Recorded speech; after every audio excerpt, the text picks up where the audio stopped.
नमस्कार। बीएनएम संवाद में आप सबों का हार्दिक स्वागत है। प्रख्यात समाजवादी चिंतक श्री रघु ठाकुर के अमृत महोत्सव पर वर्षव्यापी वैचारिक आयोजन श्रृंखला का दूसरा पुष्प समता मूलक समाज की स्थापना का भविष्य विषय पर 11 जुलाई 2021 को शाम 6 बजे से आयोजित किया गया। इसमें वरिष्ठ पत्रकार एवं राजनीतिक विश्लेषक श्री गिरिजा शंकर, लोहिया विचार मंच हैदराबाद के अध्यक्ष श्री गोपाल सिंह, राजनीति विज्ञान विभाग लखनऊ विश्वविद्यालय लखनऊ के पूर्व अध्यक्ष प्रोफेसर रमेश दीक्षित, मीडिया विश्लेषक एवं लेखक प्रोफेसर पुष्पेंद्र पाल सिंह सहित कई गण्यमान्य लोगों ने भाग लिया। कार्यक्रम का संयोजन डॉक्टर शिवा श्रीवास्तव ने किया। धन्यवाद ज्ञापन प्रोफेसर जयंत तोमर ने की। इस अवसर पर समाजवादी चिंतक श्री रघु ठाकुर ने कहा कि समाजवादी विचारों के अनुरूप समता मूलक समाज की स्थापना का स्वप्न जरूर साकार होगा। आप सब उनके भाषण को हमारे इस वीडियो में सुन सकते हैं। जो बाजार के लिए मानव तैयार करते हैं, उसके साथ साथ ये दुनिया के अंतर्वर्ग में क्या चल रहा है उसको खोज के उसका मुकाबला कैसे करना है, उसका खत्म कैसे करना है, उस विद्रोह को कैसे खत्म करना है, इसका भी प्रयास करते हैं। तो ये जो चल रहा है, इसके पीछे जो मैंने आपसे बात शुरू की कि समतामूलक समाज की जो चर्चा हम लोग करते हैं कि ये चर्चा, या कोई लोग कहते हैं कि ये चर्चा पीछे चली गई है या नहीं है, ऐसा क्यों, इसके कारण क्या है। गिरिजा भाई ने बहुत अच्छी बात यहाँ पर कही कि ये जो विकास की चर्चा है, विकास की चर्चा एक छद्म है। इस विकास की चर्चा का कोई मतलब नहीं है, क्योंकि विकास है क्या, और फिर विकास किसका आप चाहते हैं। आजकल एक बड़ी चर्चा चली हुई है समावेशी विकास। अब समावेशी विकास का मतलब क्या है? समावेशी विकास का मतलब है कि एक व्यक्ति जो रघुवीर साहब की कविता का हटे सुतरना पहनने वाला व्यक्ति है, उसका भी विकास, और अदानी, अंबानी, टाटा, बिरला, मोदी या दुनिया के जो एलन मस्क से लेकर के और बिल गेट्स लोग हैं, इन सबका विकास। तो क्या इन सबका विकास एक साथ संभव हो सकता है? दरअसल ये बात को याद करना होगा, समझना होगा कि जो पूंजीवादी विकास है, ये विकास ही करोड़ों गरीबों की लाश पर तैयार होता है। तो ये विकास नहीं है। मानवता के विनाश को हम विकास नहीं मान सकते। तो विकास की अवधारणा कितनी छद्म है, विकास की अवधारणा कितनी निरर्थक है, इसकी चर्चा उन्होंने की है। पर विकास की बातों में कहा जाता है कि आप विकास करेंगे, विकास करेंगे, विकास क्या करेंगे? विकास करेंगे हम साफ सड़क बना देंगे, विकास करेंगे हम कहीं पर कोई सुंदरता का पार्क बना देंगे, विकास के अंदर कोई सुंदर तालाब बना देंगे। पर क्या वास्तव में यही विकास है? क्या किसी इस विकास मात्र से क्या पूरी दुनिया में एक अच्छा सुख की कल्पना हो सकती है? अगर विकास की कोई वास्तविक अवधारणा हो, उस अवधारणा को खोजना हो, तो उसको हमको गांधी लोहिया में खोजना होगा, और उसके लिए हमको हिंदुस्तान के अतीत में भी खोजना होगा कि विकास का वास्तविक संदर्भ क्या है, क्योंकि विकास के संदर्भ का मतलब होता है सुख के साथ। अब आज जो विकास की अवधारणाएं चल रही हैं, एक विकास की अवधारणाओं का आधार क्या है? एक आधार इसका ये है कि आज का जो विकास है, ये दूसरों के शोषण पर टिका हुआ है। मजदूर का शोषण गांव में खेती में भी होता है, मजदूर का शोषण कारखाने में होता है, मजदूर का शोषण दफ्तर में भी होता है। तो इंसान के शोषण के ऊपर जो विकास है, जो विकास टिका हुआ है, क्या उसको विकास माना जाए? अगर कोई व्यक्ति अपने शरीर में खून को बढ़ाने के लिए दूसरे व्यक्ति का खून पीना शुरू कर दे, तो कैसे शरीर का विकास माना जाए? तो आज दुनिया के अरबों गरीबों की खून को पी करके ये जो वैश्विक पूंजीवाद खड़ा हो रहा है, ये विकास को विकास नहीं है। इसको हम विकास मानने को तैयार नहीं है। उससे गिरजा भाई को मैं धन्यवाद देता हूँ कि गिरजा भाई ने बहुत ही अच्छे ढंग से इस बात को कहा है कि विकास के विकास। अभी जो कमियां आई हैं या जो आंदोलन में कमजोरी आई हैं, इन कमजोरियों की वजह क्या, इसके कारण क्या, इसको जरा हमको समझना होगा। अब इसका एक ही कारण जो कमजोरी का मैं समझ पाता हूँ ये है कि पूंजीवाद ने उस अध्ययन की, इसकी चर्चा मैंने वर्ष से शुरू में की थी, उस अध्ययन के माध्यम से उन कमजोर हिस्सों को समझ करके उन पर हमला करना शुरू किया है जो इस समता मूलक समाज के संघर्ष को तेज कर सके। हमारे यहाँ देश में करीब करीब 40 से 50 करोड़ लोग ऐसे हैं जिनको सरकार की परिभाषा के मुताबिक गरीबी की सीमा रेखा के नीचे माना जाता है, ये गरीबी की सीमा रेखा के नीचे है। अब जो लोग गरीबी की सीमा रेखा के नीचे हैं, इनको कैसे संतुष्ट रखना, इनको असंतुष्ट बनाना और व्यवस्था खराब करना, ये समाजवादी आंदोलन का दायित्व था। परंतु हिंदुस्तान की व्यवस्थाओं ने या की व्यवस्थाओं ने क्या सिखाया कि नहीं, इनके लिए एक काम करो कि इनको जिंदा रहने का तरीका निकाल लो। तो आज ये जो राहत के काम सरकारों ने शुरू किए हैं, हम आपको मुफ्त अनाज देंगे, हम आपको मुफ्त चावल देंगे, हम आपको मुफ्त दाल दे देंगे, हम आपको मुफ्त कुछ और व्यवस्था कर देंगे। यानी एक इंसान की जिंदगी का मकसद तो इतना है कि उस इंसान को जिंदा रहना है और निस्वार्थ मर जाना है, इसके अलावा उसके जीवन का कोई मकसद नहीं। तो ये जो 50 करोड़ लोगों को जिंदा रहने के लिए मुफ्त अनाज जैसी राहतकार की बातें हैं, ये बातें इस संघर्ष को, समता समाज के संघर्ष को कमजोर करती हैं और एक बड़े हिस्से को आबादी के देश में और दुनिया में एक प्रकार से समतामूलक समाज के मानस के अनुकूल बनने से रोकते हैं। दूसरी तरफ अभी दुनिया के वैश्विक पूंजीवाद ने जो रास्ता और निकाला है कि उन्होंने धीरे धीरे एक उच्च मध्यवर्गीय तबका, अपर मिडिल क्लास के तबके को बढ़ाना शुरू किया है। अभी जैसे हिंदुस्तान में अगर हम लोग देखें तो कुछ साल पहले तक करीब 8 से 10 करोड़ लोग जो थे वो मध्यवर्ग के होते थे। आज मध्यवर्गीय लोग की जो आबादी है ये 20 करोड़ से ऊपर पहुंची है।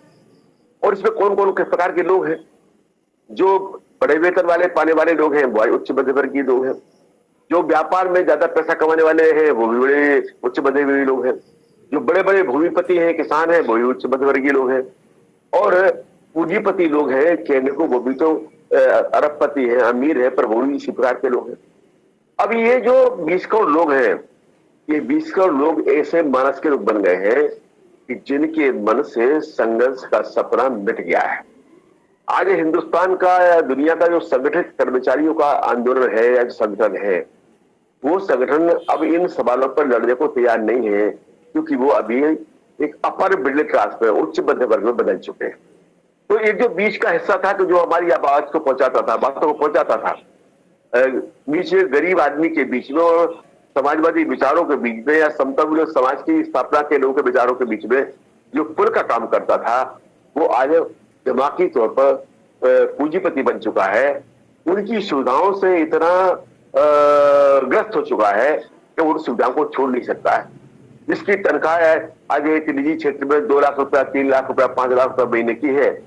अब अगर उस व्यक्ति से अगर आप ये कहें कि वो व्यक्ति अब उन सुविधाओं को छोड़ दे और समाज के सबसे कमजोर तबके के साथ खड़ा हो, अब उसके लिए संभव नहीं बचा है, तो मानसिक रूप से वो पूंजीवादी बन चुका है।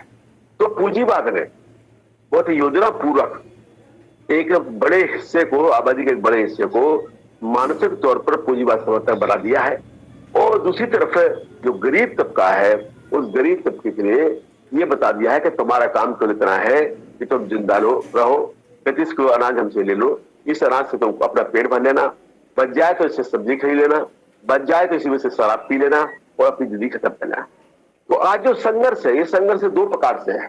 एक तो जो प्रचार तंत्र है, उस प्रचार तंत्र की तरफ से लगातार प्रचार चल रहा है कि नहीं, अब दुनिया में कोई समतामूलक समाज नहीं बन सकता है, एक ये प्रचार है।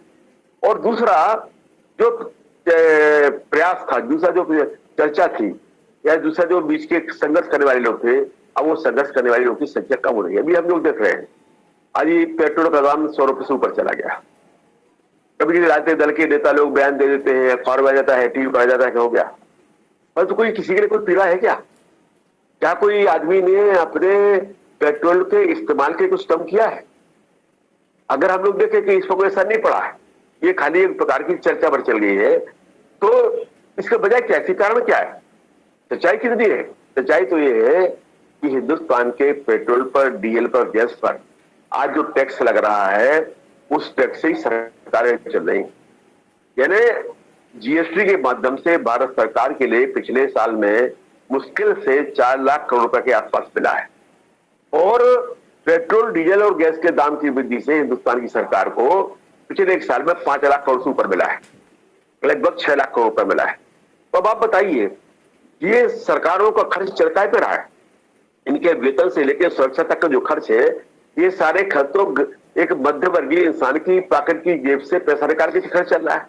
यही राज्यों की स्थिति है। आप यूपी की स्थिति देख लेना, आप मध्य की स्थिति सारे राज्य देख लेना। तो इस समय पर सारे जो खर्च उससे चल रहे हैं।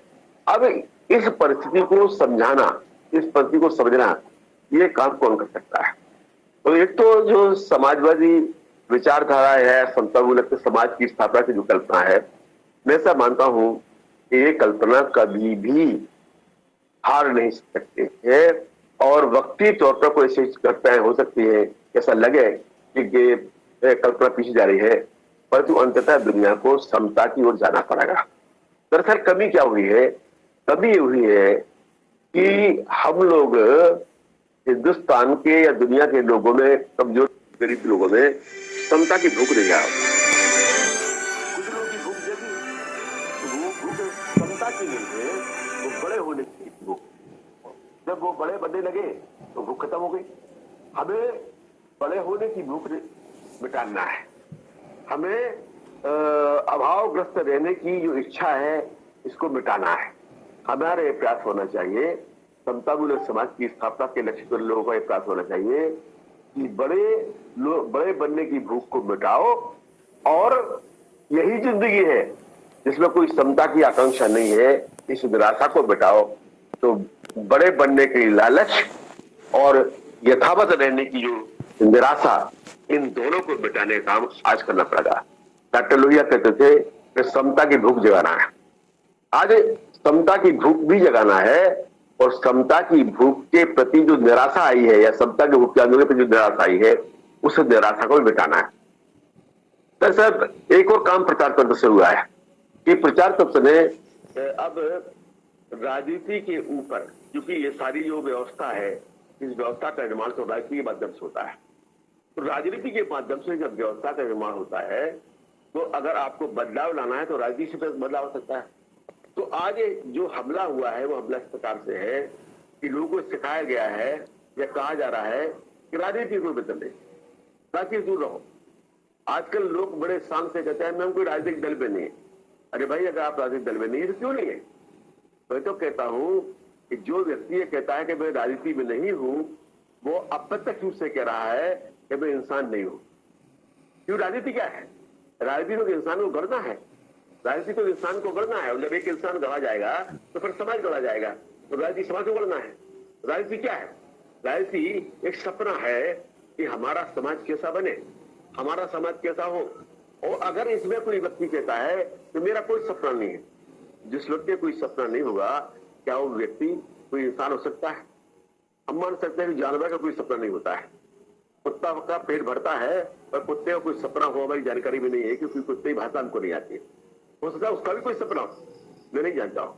परंतु कोई इंसान ये कहे कि मेरा कोई सपना नहीं है और मैं राजनीति में नहीं हूं या मैं राजनीति में नहीं हूं, इससे बड़ा कोई पाखंड नहीं हो सकता है। तो राजनीति में लाना, राजनीति में आओ, और राजनीति में आने का मतलब केवल चुनाव लड़ना नहीं है। राजनीति में आने का मतलब केवल पद पालन नहीं है। देश का नेता कैसा हो, कुर्सी दिलाए जैसा हो, ये कोई राजनीति नहीं है। राजनीति का मतलब है तो एक एक चेतन मानस को तैयार करना, जो समाज की विषमता के खिलाफ पीड़ा से भरा हुआ हो, उसके खिलाफ इसके मन में आपको संतोष करना है। तो इसलिए राजनीति को स्वीकार कर लाना। डॉक्टर लोहिया कहते थे कि राजनीति अल्पकालिक धर्म है। लोग आजकल देश को विकृत किया गया। हमारे देश में और दुनिया में हो रहा है कि जो पूंजीवादी जमातें हैं, वो जमातें बहस को विकृत करती। अब जैसे एक जमात बड़ी चर्चा से शुरू की, और क्या चर्चा शुरू की, तो शब्द इस्तेमाल किए गए। ये कहा गया कि स्यूडो सेकुलरिज्म। अब सेकुलरिज्म स्यूडो कैसे हो सकता है? भाई सेकुलरिज्म होगा तो सेकुलरिज्म होगा, और सेकुलरिज्म का मतलब कोई धर्म के खिलाफ नहीं है। सेकुलरिज्म का मतलब कोई धर्महीनता नहीं है। सेकुलरिज्म क्यों नहीं है? सेकुलरिज्म के दो पहलू हैं। एक पहलू है सत्ता के स्तर पर, राज्य के स्तर पर, कि राज्य सबको अपने अपने मन के मजहब को, अपने अपने पंथ को, अपनी आस्थाओं के हिसाब से जीने का अवसर देगा, इसमें कोई भेदभाव नहीं करेगा। और सेकुलरिज्म का दूसरा जो पक्ष है वो समाज के व्यक्ति के स्तर पर है कि हम लोग इतने संवेदनशील रहेंगे, समाज इतना संवेदनशील रहेगा कि किसी दूसरे व्यक्ति की आस्थाओं को चोट पहुंचाने काम नहीं करेगा। आपको धर्म मानना हो तो मानिए, नहीं मानना हो तो मत मानिए। अगर आप किसी धर्म के अनुयायी हैं तो रहिए, आप अपनी आस्थाओं को आधार पर चलिए। और इसमें भी ये समझना होगा कि धर्म का मतलब कट्टरता नहीं है, धर्म का मतलब दिखावा नहीं है, धर्म का मतलब केवल चंद परंपराएं नहीं है। धर्म क्या है? धर्म तो एक उन्नत इंसान का मानस है, एक उन्नत इंसान के बनाने की कल्पना की प्रक्रिया है। मुझे डॉक्टर लोहिया कहते थे कि धर्म अल्पकालिक राजनीति है और राजनीति धर्म दीर्घकालिक राजनीति है और राजनीति अल्पकालिक धर्म है। तो लोगों ने जो संवाद को बिगाड़ा, संवाद को विकृत किया, शास्त्र विकृत किया, उन्होंने कहा कि ये लोग जो है धर्म नहीं मानते, राजनीति में धर्म होना चाहिए। दूसरे तरह के बच्चों ने कहना चाहिए कि नहीं, राजनीति में धर्म नहीं होना चाहिए। मैं कहना चाहता हूं कि व्यक्ति का धर्म, राज्य का धर्म और राजनीति का धर्म, इनमें फर्क होता है। व्यक्ति के धर्म की जब बात होती है तो व्यक्ति अगर किसी प्रकार के धर्म की या परंपराओं की अपनी आस्था रखता है तो ये व्यक्ति का धर्म। राज्य के धर्म की जब बात होती है तो राज्य का धर्म होता है कि राज्य सब लोगों को अपने विचार के हिसाब अनुसार जीने का अवसर दे और एक बराबरी का इंसान, बराबरी की सुविधाओं को बांटने का काम सरकार करे। ये राजनीति का धर्म होता है और ये सरकार का धर्म होता है। और राजनीति का धर्म ये होता है कि राजनीति इंसान को अपने समाज को देने का माध्यम बने। तो अगर राजनीति का कोई धर्म है तो धर्म ये हो सकता है कि हम अपने समाज को क्या दे रहे हैं, हम समाज से क्या ले रहे हैं, समाज क्या दे रहे हैं। आज हमको समाज ने, देश ने, प्रकृति ने हमको बहुत कुछ दिया है। हम पानी पीते हैं तो प्रकृति देती है, हम खाना खाते हैं तो खाना अनाज हमको प्रकृति दे रही है, हमें पढ़ने का अवसर जैसा भी मिला है या हमारे परिवार में मिला है, हमको समाज ने दिया है। अब अगर समाज ने तरह से हमको दिया है तो हमने समाज को क्या दिया? अगर समाज में एक बड़ा हिस्सा केवल समाज को लूटने वालों का बना रहेगा तो फिर क्या कोई समाज बन सकता है? अगर आप एक कुएं से, जिस कुएं में मान लीजिए उदाहरण के देख रहा हूं, 1 लाख गैलन पानी हो, उसमें से आप रोज 10,000 गैलन पानी निकालना शुरू करें और डालना को बंद करें तो 10 दिन के अंदर पानी खत्म हो जाएगा। तो जो फर्क आया है कि आजादी के आंदोलन के दौरान लोग समाज से लेते थे 1, समाज को लौटाते थे 100। आजादी के बाद के दौरान यानी 1947 से लेकर के वो करीब मान सकते हैं कि 1970-80 के बाद जमाने तक में ये दौर था कि लोग राजनीति के में जो लोग खासकर लोग थे वो लोग समाज से अगर 10 लेते थे तो 20 वापस करने का प्रयास करते, 50 वापस करने का प्रयास। अब क्या हो गया है? अब राजनीति धंधा बन गई है, राजनीति व्यापार बन गया है। तो व्यापार और राजनीति अगर एक हो गई है तो फिर समाज कहाँ बदल सकता है? फिर ये भूख कैसे पैदा होगी? तो समता की भूख को पैदा करना और विषमता को मिटाने की आकांक्षा पैदा करना, ये आज राजनीति का कर्तव्य होना चाहिए। परंतु जो हालात बने हैं, इन हालात में इस दृष्टिकोण पर कुछ फर्क, अब एक कुछ चीज आई है। देश का नेता कैसा हो, कुर्सी दिलाए जैसा हो, ये कोई राजनीति नहीं है। राजनीति का मतलब है तो एक एक चेतन मानस को तैयार करना जो समाज की विषमता के खिलाफ पीड़ा से भरा हुआ हो, उसके खिलाफ इसके मन में आपको हमको कुछ करना है। तो इसलिए राजनीति को स्वीकार करना, डॉक्टर लोहिया कहते थे कि राजनीति अल्पकालिक धर्म है। लोग आजकल देश को विकृत किया गया, हमारे देश में और दुनिया में हो रहा है कि जो पूंजीवादी जमातें हैं वो जमातें बहस को विकृत करती। अब जैसे एक जमात बड़ी चर्चा से शुरू की, और क्या चर्चा शुरू की? 2 शब्द इस्तेमाल किए गए। एक कहा कि स्यूडो सेकुलरिज्म। अब सेकुलरिज्म स्यूडो कैसे हो सकता है? भाई सेकुलरिज्म होगा तो सेकुलरिज्म होगा, और सेकुलरिज्म का मतलब कोई धर्म के खिलाफ नहीं है, सेकुलरिज्म का मतलब कोई धर्महीनता नहीं है। सेकुलरिज्म क्यों नहीं है? सेकुलरिज्म के 2 पहलू हैं। एक पहलू है सत्ता के स्तर पर, राज्य के स्तर पर, कि राज्य सबको अपने अपने मन के मजहब को, अपने अपने पंथ को, अपनी आस्थाओं के हिसाब से जीने का अवसर देगा, इसमें कोई भेदभाव नहीं करेगा। और सेकुलरिज्म का दूसरा जो पक्ष है वो समाज के व्यक्ति के स्तर पर है कि हम लोग इतने संवेदनशील रहेंगे, समाज इतना संवेदनशील रहेगा कि किसी दूसरे व्यक्ति की आस्थाओं को चोट पहुंचाने काम नहीं करेगा। आपको धर्म मानना हो तो मानिए, नहीं मानना हो तो मत मानिए। अगर आप किसी धर्म के अनुयायी हो तो रहिए, आप अपनी आस्थाओं को आधार पर चलिए। और इसमें भी ये समझना होगा कि धर्म का मतलब कट्टरता नहीं है, धर्म का मतलब दिखावा नहीं है, धर्म का मतलब केवल चंद परंपराएं नहीं है। धर्म क्या है? धर्म तो एक उन्नत इंसान का मानस है, एक उन्नत इंसान के बनाने की कल्पना की प्रक्रिया है। मुझे डॉक्टर लोहिया कहते थे कि धर्म अल्पकालिक राजनीति है और राजनीति धर्म दीर्घकालिक राजनीति है और राजनीति अल्पकालिक धर्म है। तो लोगों ने जो संवाद को बिगाड़ा, संवाद को विकृत किया, शास्त्र विकृत किया, उन्होंने कहा कि ये लोग जो है धर्म नहीं मानते, राजनीति में धर्म होना चाहिए। दूसरे तरह के बच्चों ने कहना चाहिए कि नहीं, राजनीति में धर्म नहीं होना चाहिए। मैं कहना चाहता हूं कि व्यक्ति का धर्म, राज्य का धर्म और राजनीति का धर्म, इनमें फर्क होता है। व्यक्ति के धर्म की जब बात होती है तो व्यक्ति अगर किसी प्रकार के धर्म की या परंपराओं की अपनी आस्था रखता है तो ये व्यक्ति का धर्म। राज्य के धर्म की जब बात होती है तो राज्य का धर्म होता है कि राज्य सब लोगों को अपने विचार के हिसाब अनुसार जीने का अवसर दे और एक बराबरी का इंसान, बराबरी की सुविधाओं को बांटने का काम सरकार करे। ये राजनीति का धर्म होता है और ये सरकार का धर्म होता है। और राजनीति का धर्म ये होता है कि राजनीति इंसान को अपने समाज को देने का माध्यम बने। तो अगर राजनीति का कोई धर्म है तो धर्म ये हो सकता है कि हम अपने समाज को क्या दे रहे हैं, हम समाज से क्या ले रहे हैं, समाज क्या दे रहे हैं। आज हमको समाज ने, देश ने, प्रकृति ने हमको बहुत कुछ दिया है। हम पानी पीते हैं तो हमको प्रकृति देती है, हम खाना खाते हैं तो खाना अनाज हमको प्रकृति दे रही है, हमें पढ़ने का अवसर जैसा भी मिला है या हमारे परिवार में मिला है, हमको समाज ने दिया है। अब अगर समाज ने तरह हमको दिया है तो हमने समाज को क्या दिया?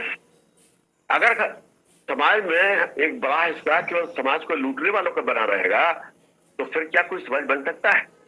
अगर आप एक कुएं से, जिस कुएं मान लीजिए उदाहरण के देख रहा हूं, 1 गिलास गैलन पानी हो, उसमें से आप रोज 10,000 गैलन पानी निकालना शुरू करें और डालना को बंद कर रहे तो 10 देर के अंदर पानी खत्म हो जाएगा। तो जो फर्क आया है कि आजादी के आंदोलन के दौरान लोग समाज से लेते थे 1, समाज को लौटाते थे 100।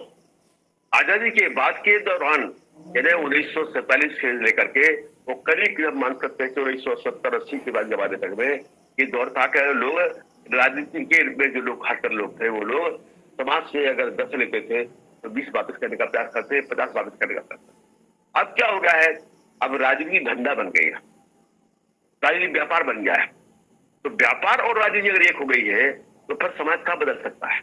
फिर ये भूख कैसे पैदा होगी?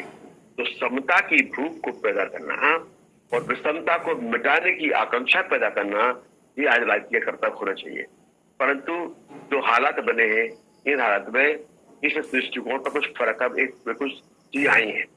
अभी कोरोना का संकट आया, पिछली बार भी कोरोना की महामारी को हम लोग देखा, इस बार भी देखा। इस बार काफी बड़ी संख्या में लोग मरे भी हम लोग देखा। अब ये भी देखा 2 प्रकार के अनुभव सामने आए।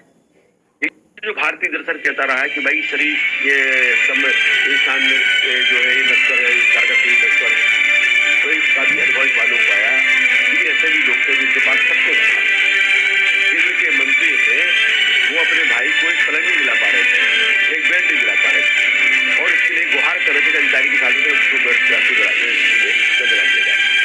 जिनके पास वो अभी पैसा था उनके लिए बिस्तर ही मिल पा रहा था।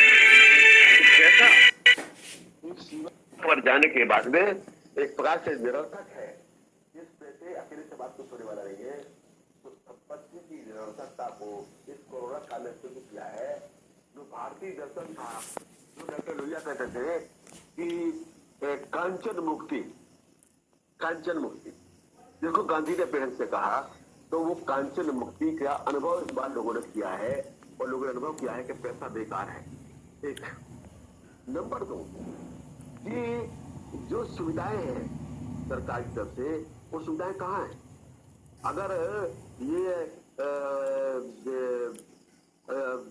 जिस प्रकार की योजनाएं सरकार ने की, आयुष्मान की जो सरकार ने की, वगैरह सरकार ने शुरू किए, इन योजनाओं से कोई लाभ हुआ होता तो क्या करोड़ से ऊपर लोग बढ़ जाते? ये नहीं होता। इसका मतलब है कि ये व्यवस्था व्यवस्था है। अगर कोई दुनिया में व्यवस्था सबसे सुंदर हो सकती तो वो हो सकती है कि जिसमें राज्य एक ऐसी संस्था बन जाए जो राज्य सभी को बराबरी से उनकी जरूरत के मुताबिक देने का काम करे। समता मूलक समाज का मतलब यही है कि ऐसी व्यवस्था बन जाए इस व्यवस्था में इंसान को मांगने की जरूरत ना पड़े। हम भूखे हैं, हमको 20 किलो अनाज दे दो, हमको 30 किलो अनाज दे दो, कोई भिखारी न रहे। आज की जो व्यवस्था है ये राहत के नाम पे 50 करोड़ को भिखारी बना दी। ये बराबरी की व्यवस्था नहीं है, ये कोई धर्म की व्यवस्था नहीं है। इंसान को भिखारी बना के जिंदा रखना, तो भिखारी पैदा हुए भिखारी रहोगे, तुम्हारी संतान भिखारी पैदा हुए भिखारी रहेगी। ये तो एक बार की पूर्ण व्यवस्था है, ये तो बार की मानवता की विरोधी व्यवस्था है। इसलिए एक ऐसी व्यवस्था का निर्माण करना पड़ा जो व्यवस्था अपने आप में कल्पना करके लेके चलने वाली हो कि हर सब इंसान बराबर है, सब इंसानों का बराबर का अधिकार है, इंसान को उसके व्यक्तित्व के विकास की उपयुक्त सुविधाएं मिलना चाहिए और उसकी क्षमताओं को विकास का कोई अवसर मिलना चाहिए। न किसी के पास ज्यादा संग्रह हो, न किसी के पास अभाव हो। पर आज की जो व्यवस्था का निर्माण हो रहा है वो क्या है? अभी दुनिया के पैसे वालों को हम लोग देखते हैं। बीच में ऑक्सफोर्ड ने कुछ इस पर रिपोर्ट दी थी, अभी वो रिपोर्ट आना कुछ कम हुई है। उन्होंने कहा था कि जो दुनिया का उस जमाने का सबसे बड़ा पैसे वाला भी होता है, नंबर 2 पर आ गया है बिल गेट्स। अब बिल गेट्स के पास इतनी पूंजी है, इतनी संपत्ति है कि अगर वो 6 करोड़ का रोज खर्च करता रहे तो 350 साल तक की संपत्ति खत्म होने वाली नहीं। दूसरा जो उस जमाने का वॉरेन बफेट थे, दूसरे नंबर के पूंजीपति दुनिया के, उनके पास इतनी संपत्ति है, पूंजी है कि वो 150 साल तक 6 करोड़ रुपए खर्च करते रहे तो कुछ उनका नुकसान होने वाला नहीं। कुछ ना कमाए, 6 करोड़ रुपए खर्च करे तो उनकी संपत्ति बनी रही। अब एक तक तो ये साथ समाज बना है कि जिसमें कुछ व्यक्ति ऐसे हैं कि जो 6 करोड़ रुपया बगैर और कमाए 350 साल तक अपना खर्च कर सकते। और दूसरा एक ऐसा समाज है कि जिस समाज में व्यक्ति 6 रुपए रोज पाने के लिए संघर्ष कर रहा है, उसके लिए जिंदा है, उसके लिए सरकार के सामने भिखारी है। तो ये जो स्थिति इसलिए है कि इस व्यवस्था ने, पूंजीवाद ने इंसान को, मानव को जानवर में बदल दिया है। जानवर और इंसान का फर्क बैठता है कि जानवर के मन में समता की भूख नहीं होती है, इंसान के वो होता है जिससे इंसान के मन में समता की भूख होती है। तो अगर इंसान के मन से समता की भूख मिटा दी गई तो जो मिटाने वाली व्यवस्था है ये इंसान को जानवर में बदल रही है। तो हमको इस जानवरी व्यवस्था को बदल के मानवीय व्यवस्था बनाना है। ये समता मूलक समाज का लक्ष्य और इस लक्ष्य के प्रति मैं आशान्वित हूं। इसलिए आशान्वित हूं कि अंततः एक व्यक्ति के रूप में कभी न कभी इंसान सोचना शुरू करेगा। कब तक आप 25 किलो खाते रहोगे और जिंदा रहोगे? कब तक आप पैसे का इतना संचय कर लो कि जिस पैसे से आप बच नहीं पाओगे, जिंदा रहोगे? कब तक आप महामारियों के लिए के शिकार बनते रहोगे? कब तक आप हथियारों युद्ध के शिकार बनते रहोगे? आज दुनिया जिस कगार पर पहुंची है वो ऐसे कगार पर है कि जिसको कहा जाए आज की दुनिया ज्वालामुखी की कगार पर बैठे हुई है। कोई भी एक पागल व्यक्ति कल अगर एक छोटा सा बम छोड़ देता है तो ये सारी दुनिया नष्ट हो सकती है। तो ऐसी जो दुनिया है, इस दुनिया का अच्छा भविष्य है, पूंजीवाद की दुनिया का कोई भविष्य नहीं। मैं आपको याद दिलाऊं कि जब डॉक्टर लोहिया अमेरिका की यात्रा पर गए थे, रमेश भाई आपको याद होगा इस बात के लिए, और के ऊपर से किताब भी लिखी गई है लोहिया अमेरिका बीट करके। उसमें लोहिया की जो घटना का जिक्र किया कि वो अपने बेटे के साथ बैठे थे, तो उसने कहा कि देखा अमेरिका में कितना विकास है, कितने बड़े बड़े मकान है, ये सब जो है बड़ी बड़ी बिल्डिंगें हैं, और तुम्हारे देश में क्या है? तो लोहिया ने उससे कहा कि मैं एक सपना देख रहा हूं और मेरा सपना ये है कि एक कोई बम आता है, वो सारे खालिकाएं नष्ट हो जाती है, सारा विकास खत्म हो जाएगा। तो गुस्सा होकर लड़ने लगा, क्या कह रहे हो तुम, अमेरिका खत्म करना चाहते हो? उन्होंने कहा नहीं, हम खत्म नहीं करना चाहते हैं, इस व्यवस्था में ही वो बम छिपा हुआ है, वो विस्फोट छिपा हुआ है। तो पूंजीवाद की व्यवस्था ही नष्ट होने वाली व्यवस्था है। समता की व्यवस्था कभी नष्ट होगी। समाजवाद प्रकृति जन्य है, जैसा कि मैंने आपसे कहा अगर कोई ईश्वर है, जिसको लोग ईश्वर मानते हैं, उसको माने या ना माने, प्रकृति है मान ले, उसने अगर आपको बराबर का पैदा किया है, तो जो व्यवस्था बराबरी की है ये प्रकृति जन्य है। और जो प्रकृति जन्य व्यवस्था है उसको कोई बिटा नहीं सकता है। पूंजीवाद एक प्रकार की बलात् थोपी हुई व्यवस्था है, जो चाहे सत्ता के बल पर, चाहे प्रचार तंत्र के बल पर, चाहे पूंजी के दम पर, जिस पर भी थोपी गई हो, पर वो एक प्रकार से थोपी हुई व्यवस्था है। तो जो पूंजीवाद बलात् थोपी हुई व्यवस्था है ये चल नहीं सकती है। इस व्यवस्था को नष्ट होना है। बराबरी की व्यवस्था को कितना ही कोई ढकने का प्रयास करे, पर वो जिंदा रहना है। पर इसके लिए हमें कुछ कर्तव्य करना है। हम दरअसल सच्चाई आई है कि राजनीतिक दलों के कार्यकर्ताओं में भी कमी आई है। एक तो बड़ा संकट देश के सामने आया है, वो है कि आंतरिक लोकतंत्र अब देश में दलों में नहीं बचा है। अब जो पार्टियां बन गई हैं, पार्टियां गिरोह जैसी बन गई कि ये पार्टियां जो है, ये पार्टियां वो है, कोई आदमी बोल नहीं सकता है। आजकल एक नया शब्द चल पड़ा है कि सुप्रीमो। अब राजनीतिक पार्टियों में भी सुप्रीमो होता है। सुप्रीमो होता है वो माफिया का होता था, गिरोह का होता था, डाकू गिरोह का होता था, पर सुप्रीमो चल पड़ा है। दलों के भीतर कोई लोकतंत्र नहीं है।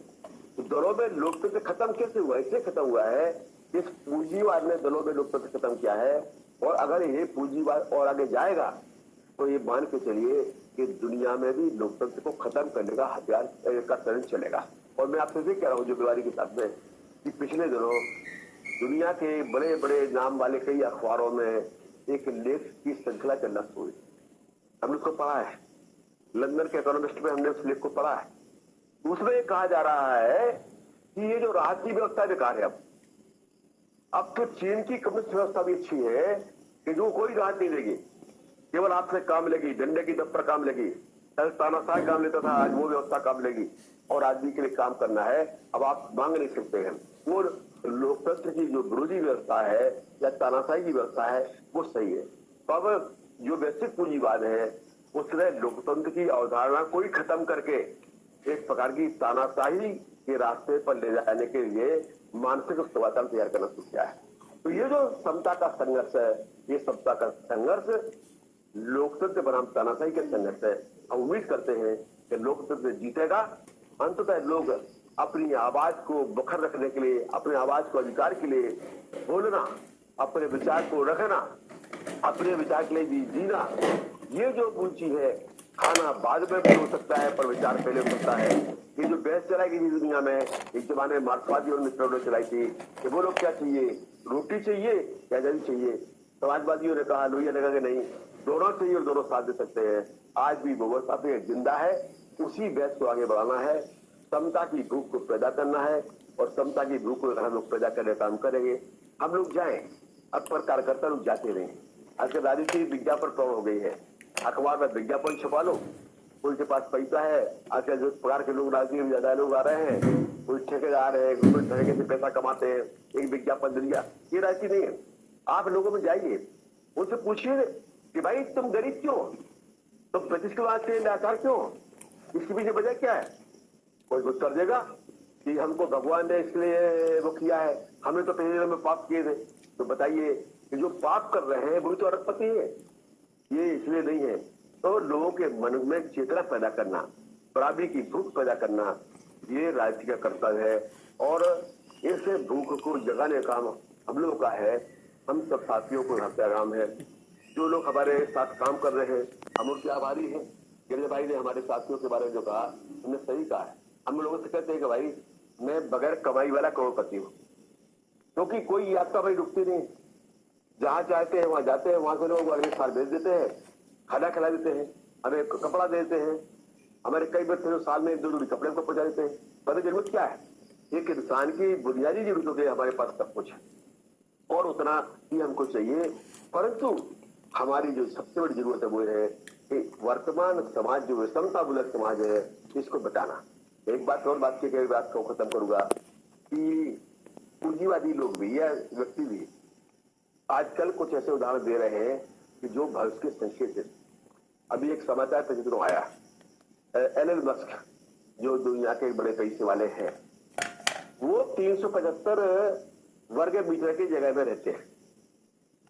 अब आप कल्पना करिए कि एक दुनिया का इतना बड़ा पूंजीपति, जो शायद दुनिया का दूसरे तीसरे नंबर का पूंजीपति है, वो 375 वर्ग मीटर की जगह में ही अपने जीरो गुजार रहा है, उसी में रहता है, उसी में अपना काम दफ्तर भी चलाता है, उसी में रहने का काम करता है।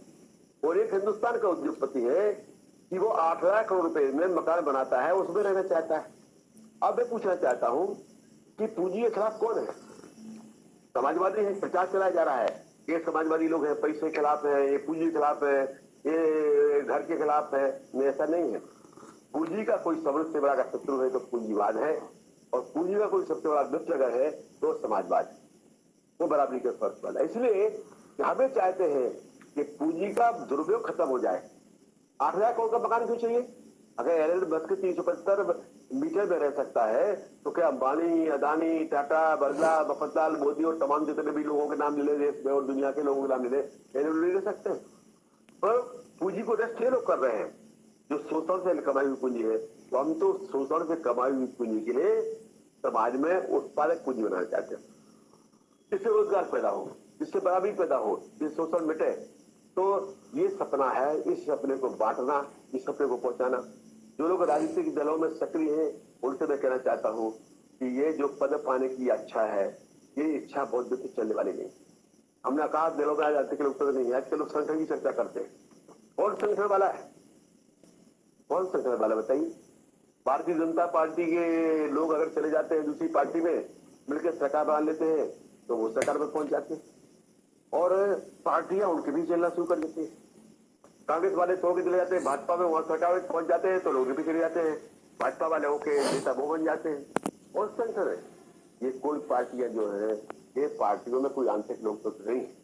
मैं तो कहता हूं कि कार्यकर्ताओं को जो पार्टियों से कोई विद्रोह करना चाहिए, और आंतरिक लोकतंत्र की स्थापना के लिए एक प्रकार से दलों के भीतर भी विद्रोह की आवश्यकता है, कोई काम करना चाहिए। हम उम्मीद करते हैं कि इस बहस को हम लोग जो आगे ले जाएंगे, इस काम को भी करेंगे। जो राजनीतिक दलों के हमारे साथी मित्र लोग हैं, जो सक्रिय है या सक्रिय नहीं है, आप अपने ढंग से काम कर सकते हैं। अगर कोई व्यक्ति सड़क पर जाकर काम नहीं कर सकता है तो लेख रख सकता है कि भाई बराबरी का सवाल होना चाहिए, वो ले काम कर सकता है। आजकल सोशल मीडिया के माध्यम से भी बात को पहुंचाने का काम कर सकता है, लोगों तक जुड़े काम कर सकता है। अपने घर में जो काम करने वाले गरीब हैं, घर में काम करने वाले बुला करके आप अपने साथ तेल मिठाई खाना खिला देंगे, तो मान के चलिए तो आप एक व्यक्ति को समतामूलक समझ के तैयार कर देंगे। जिस दिन आप घर में काम करने वाली बाई के लिए अपने साथ में घर में बैठ के खाना खिला देंगे, उस दिन आप समतामूलक समाज के व्यक्ति तैयार कर लेंगे। तो पूंजीवाद उस मानस को तैयार कर रहा है जो मानस समता के खिलाफ हो, जो विषमता को स्वीकार करने वाला हो, और हमें अपने आचरण से, कर्म से और विचार से उस मानस को तैयार करना है कि जो जन्मना तौर पर दूसरे के खिलाफ हो, विषमता के खिलाफ हो। तो ये काम करने के रास्ते को खोलना पड़ेंगे। ये रास्ते हो सकते हैं, हम उम्मीद करते हैं कि हम सब लोग मिलकर काम करेंगे। और हम आपको फिर से धन्यवाद दें कि आपने मुझे सताई होने के लिए शुभकामनाएं दी हैं।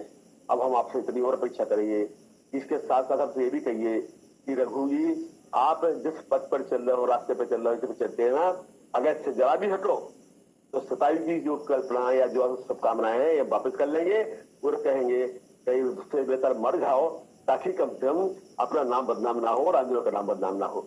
हम कोशिश करेंगे कि इस विचारधारा का, इस आंदोलन का, और इसमें हो करके अपने जीवन को जीने का जो हमारा दायित्व है, उस दायित्व को कभी ना छोड़ूंगा। संकल्प हमारा है, और आपके प्रेम से हमें उस संकल्प को और मजबूती मिली है। हमें कोई निराशा नहीं। भाई रविंद्र जी ने बहुत बढ़िया घटनाएं सुनाई है, इन घटनाओं से हमारा उत्साह बढ़ा है, और क्यों उत्साह बढ़ा है कि चलो लोग याद तो कर रहे हैं कि घटनाएं हैं, तो हमारा जो उत्साह बढ़ा है। और आपने हमारी जो मानसिक ताकत है, इस मानसिक ताकत को कई गुना कर दिया है। तो आप सबको बहुत बहुत धन्यवाद देते हैं।